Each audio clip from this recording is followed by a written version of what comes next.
একই মেঘলা দিন, তার উপর সংসারে এত কাজের চাপ, সবটা একা হাতে সামলায়। হরে কৃষ্ণ বন্ধুরা, তোমরা সবাই কেমন আছো? আশা করছি যে যেখানে আছো সবাই ভালো আছো আর সুস্থ আছো। আমি নদিয়া জেলার পাপিয়া। আমার এই ব্লগ চ্যানেলে সকল বন্ধুদের জানাই অনেক অনেক স্বাগত, অনেক অনেক ভালোবাসা। আজকে হচ্ছে রবিবার, এখন সকাল 6:30 বাজে। এখন থেকে তোমাদেরকে সাথে নিয়ে ব্লগটা শুরু করছি। আশা করছি ব্লগটা ভালো লাগবে। আজকের ভিডিওটা বাসি বিছানা গোছাতে গোছাতেই শুরু করলাম। আর কি বলো তো, বাইরের সমস্ত কাজ হয়ে গেছে। বাইরের কাজ বলতে কি, ওই যে উঠোনটা ঝাড় দেওয়া, শুধু সেই কাজটা কিন্তু আমার হয়ে গেছে। সেটা অফ ক্যামেরায় করে নিয়েছি, তোমাদের সঙ্গে শেয়ার করিনি। তাই যে ঘরে এসে বিছানাটা গোছাতে গোছাতে শুরু করলাম। আর এই জামা কাপড়গুলো দেখছো, যে আগের দিন যে জামা কাপড়গুলো কেচেছিলাম সেইগুলো, কালকে তো ভাঁজ করা হয়নি। তো যে সোপার পড়েছিল, সোপাটাও তো গোছাবো।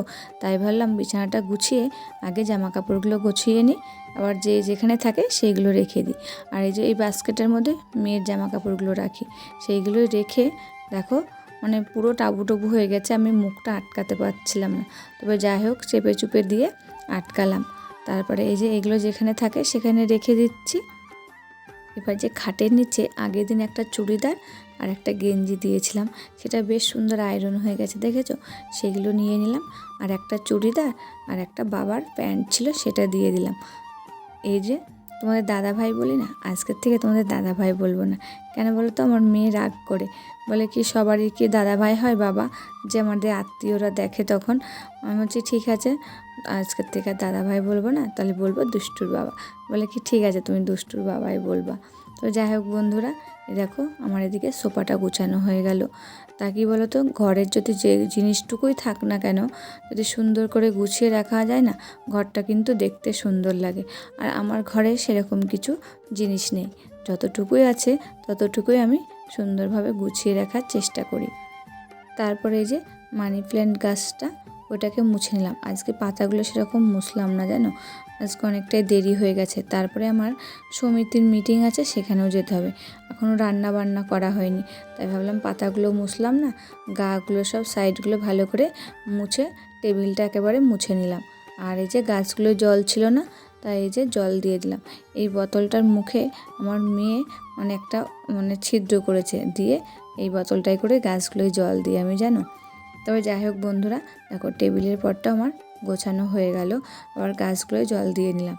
তারপরে এই যে বেসিনটার মধ্যে থাকে দুটো মানি প্ল্যান্ট দুই সাইডে, সেই মানি প্ল্যান্ট দুটো ধুয়ে দিলাম, দিয়ে জল ভর্তি করে রেখে দিলাম। তাই ভাবলাম বেসিনটাকে একটু মেজে নিই। তাই বেসিনটাকে মেজে নিয়ে একটা শুকনো কাপড় দিয়ে মুছে দিলাম।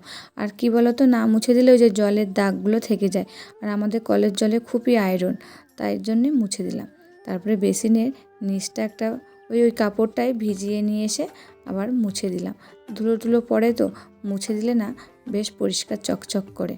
তবে যাই হোক বন্ধুরা, ঘরগুলো সব গোছানো হয়ে গেল। এবার আমি সব ঘরগুলো ঝাড় দিয়ে নিচ্ছি। ঘরগুলো ঝাড় দিতে দিতে আমার প্রিয় বন্ধুদের কমেন্টগুলো পড়ে নিই। কমেন্ট করেছে Dipen tells blog, Tukun lifestyle blog, RGTR diary. এই সকল প্রিয় বন্ধুদের জানাই আমার তরফ থেকে অসংখ্য অসংখ্য ভালোবাসা আর ধন্যবাদ। তোমরা এইভাবে আমার পাশে থেকো। আর একটা বন্ধুদের কাছে রিকোয়েস্ট করে নিই, যে বন্ধুরা কোনো সাউন্ড আসলে প্লিজ একটু মানিয়ে নিও। কী বলো তো, বাইরে প্রচণ্ড বৃষ্টি হচ্ছে, আর বাইরে তোমাদের টিনের চাল, সেই আওয়াজটা আসতে পারে। তবে যাই হোক বন্ধুরা, কথা বলতে বলতে অনেক কাজই সেরে নিলাম। আর এই যে এখন রান্নায় চলে এসেছি। ভাতটা বসিয়ে দিলাম, আর আজকে করব ডিমের ঝোল আর আলু উস্তের তরকারি। ডিমগুলো সিদ্ধ বসিয়ে দিয়েছি, ডিমগুলো সিদ্ধ তো হয়ে গেছে, নামিয়ে নিয়ে এই যে আলু উস্তের তরকারিটা বসিয়ে দিয়েছি। এবার ততক্ষণে আমি ডিমগুলো ছুলে নিই। ডিমগুলো ছুলতে ছুলতে আলু উস্তের তরকারিটা আমার হয়ে যাবে। এদিকে রান্না করতে করতে যেন কতবার ফোন চলে এসেছে। ওই যে বললাম না, সমিতির মিটিংয়ে যাব, সেখান থেকে তাড়াতাড়ি আসো, তাড়াতাড়ি। আরে বাবা, আমি রান্নাটা করব তারপরে তো যাবো, সেটাই বলছি। আর বাইরে দেখো আজকে রোদ্দুর ওঠেনি, সারাক্ষণ মেঘলা হয়ে রয়েছে আর ঝিরিঝিরি বৃষ্টি পড়ছে। তবে যাই হোক বন্ধুরা, আমার আলু উস্তের তরকারিটা হয়ে গেল, ডিমটা বসিয়ে দিয়েছি। ডিমটা বসানোর পরে এদিকে গ্যাস কাউন্টারটা আমি কিন্তু মুছে নিয়েছি। এদিকে খাবারটা রাখি, সেটা মুছে নিলাম। কী বলো তো, নয়তো দেরি হয়ে যাচ্ছে। এই যে ফোনের পরে ফোন আসছে যাওয়ার জন্যে, তার জন্যে ওই যে ডিমের ঝোলে জলটা দিয়ে মুছে নিয়েছি তখনই। তারপরে ভাত তরকারিগুলো আবার ওখানে সাজিয়ে রেখেছি। তারপর ডিমের ঝোলটা নামিয়ে রেডি হয়ে আমি ওই মিটিংয়ে চলে গেছি। আর বাদবাকি কাজটা এসে কমপ্লিট করেছি জানো। প্রতিদিনের ন্যায় আজকেও আমার প্রিয় বন্ধুদের কাছে একটা রিকোয়েস্ট করে যাই। আমি একজন সাধারণ হাউসওয়াইফ, আমার কাজ বাজগুলো অতি সাধারণ, তাই ছোট্ট একটা ভিডিওর মাধ্যমে তোমাদের সামনে প্রেজেন্ট করি। ভিডিওটি ভালো লাগলে প্লিজ একটা লাইক, কমেন্ট, শেয়ার ও সাবস্ক্রাইব করে আমার পাশে থেকো। তারপরে দেখো এরই মধ্যে মিটিং সেরে চলে এসেছি। এতটাই দেরি হয়ে গেছে, দেখো চুড়িদারটাও খুলিনি। তারপরে এসে গ্যাসটা মুছে নিলাম, আর যে বাসনগুলো ছিল সেইগুলো মেজে নিলাম। আর এই যে নাইটিগুলো সব সাপ মাখানো ছিল, এসে কেচে দিলাম। আর যেহেতু রোদ্দুর নেই তা বাইরে নাড়লাম না, ঘরে মানে এই যে আমাদের ঘরের সামনে যে চালাটা করা রয়েছে সেখানেই নেড়ে দিলাম। আর ওই যে ছাদে নেড়ে কী হবে বলো, রোদ্দুর নেই, সে আবার টেনে নিয়ে আসতে হবে।